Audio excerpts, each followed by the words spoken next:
Hello and welcome. Pharmacy math can feel like this big, intimidating thing, but I promise you, it's a skill you can absolutely master. Today, we're going to break down two really powerful methods, proportions and dimensional analysis, and we're going to do it in a way that's clear and manageable. But hey, before we even think about numbers, let's just take a second to get our minds in the right place to learn. Okay, right where you are, just pause with me for a moment. Let's take one slow, deep breath together. Breathe in and breathe out. That's it. Just remember, we are not in a race here. When it comes to pharmacy, accuracy is always more important than speed. All right, now with that little bit of calm, I've got a quick question for you. What is one small thing, anything at all, that you're grateful for today? Maybe it's the coffee you're drinking or a text from a friend. Just pick one thing and hold it in your mind. Now, this little exercise might seem simple, but what's really cool is what it does for our brains. When we feel a moment of gratitude, it actually helps our brain feel safe, and that makes it easier to focus and lock in new information. So, believe it or not, we've just set ourselves up for success. So, here's what we're going to accomplish together. By the time we're done here, you will be able to set up proportions correctly, you'll be able to use dimensional analysis with confidence, and, this part is so important, you'll be able to look at your answer and explain why it makes sense, not just that you crunch the numbers right. First up, let's tackle proportions. I really like to think of this as the art of matching pairs. It's a super reliable method for when you have two ratios and you're just trying to find that one missing piece of the puzzle. So what is a proportion? It's really just a fancy way of saying two fractions are equal to each other. But, and this is the golden rule, the one thing you have to get right every time, the units on top have to match, and the units on the bottom have to match.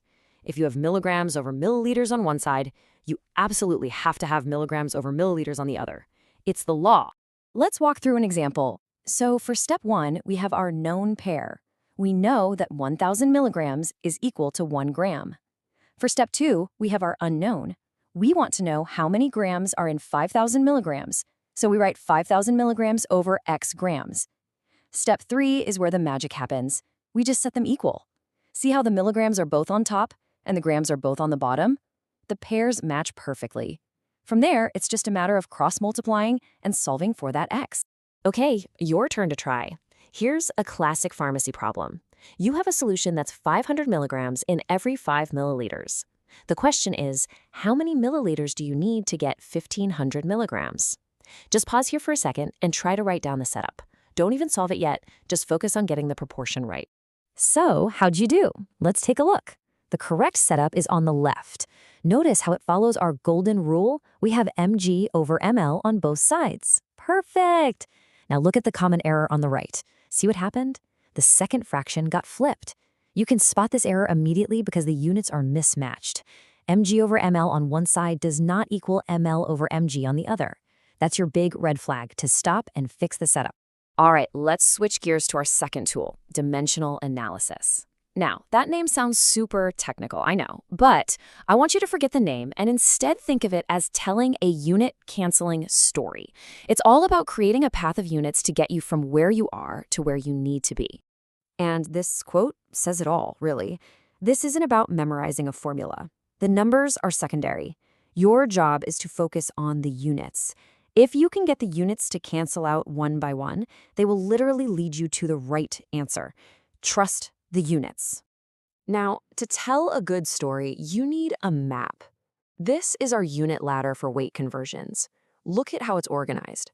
From the biggest unit, kilograms, all the way down to the tiniest, nanograms. And here's the key. Every single step up or down this ladder is a jump of 1,000. It's a really handy mental shortcut. So let's put this into practice. The question is, how many grams are in 50 million nanograms? So we're starting with a huge number of a really, really small unit. Our goal is to tell a story that gets us all the way from nanograms up the ladder to grams. So here's how we build that story, piece by piece. First, in step 1, you always start with the number you're given, 50 million nanograms. Now, for step 2, we need to get rid of ng. How do we do that? We multiply by a fraction that has ng on the bottom so they cancel out. Boom, nanograms are gone and we're left with micrograms. Then we do it again in step 3. To cancel micrograms, we put it on the bottom, which leaves us with milligrams. And one last time in step 4, we cancel milligrams to finally arrive at our destination, grams. It's just a chain reaction. And after all that canceling, you just do the math. You multiply everything across the top and divide by everything on the bottom. And what are we left with? 0.05 grams. We got there just by following the story of the units. But hold on, we're not done. This is maybe the most important step. Ask yourself, does this answer actually make sense? We started with a gigantic number of a teeny tiny unit, and we ended with a really small number of a much bigger unit. Does that feel right? Yes, it absolutely does. That little mental check is your best friend. It's your safety net. So now you've seen both proportions and dimensional analysis. The next level of skill is learning when to use which. Honestly, a lot of the time, either one will work. It's all about practicing and figuring out which strategy feels most clear and comfortable for you. Okay, let's think through this problem. A patient needs 5 liters of saline. On your shelf, you have bags that are 1,000 milliliters each. You need to figure out how many bags to grab. Now, before you start calculating, just pause for a second. Which method feels like a better fit here? Would you reach for proportions, or does this feel like a dimensional analysis story? Just decide on your approach. And let's bring back this crucial memory anchor. This is your emergency brake for dimensional analysis. As you're building your chain, if you get to a point where the units don't cancel out cleanly, just stop. Don't go any further. It's a 100% guarantee that there's a mistake in your setup and you've got to go back and fix it. All right, we've gone through the steps. Now it's time to make sure this information really sticks. We're going to do a couple of quick recall questions. No calculators, no pressure. This is just about strengthening those new connections in your brain. Okay, first one. If you can, say the answer out loud. What is the absolute #1 rule for setting up a proportion? The units have to match. The tops have to match each other, and the bottoms have to match each other. And the next recall question. When you've finished a dimensional analysis problem and you have your final number, what is the very first thing you should check? You check the unit.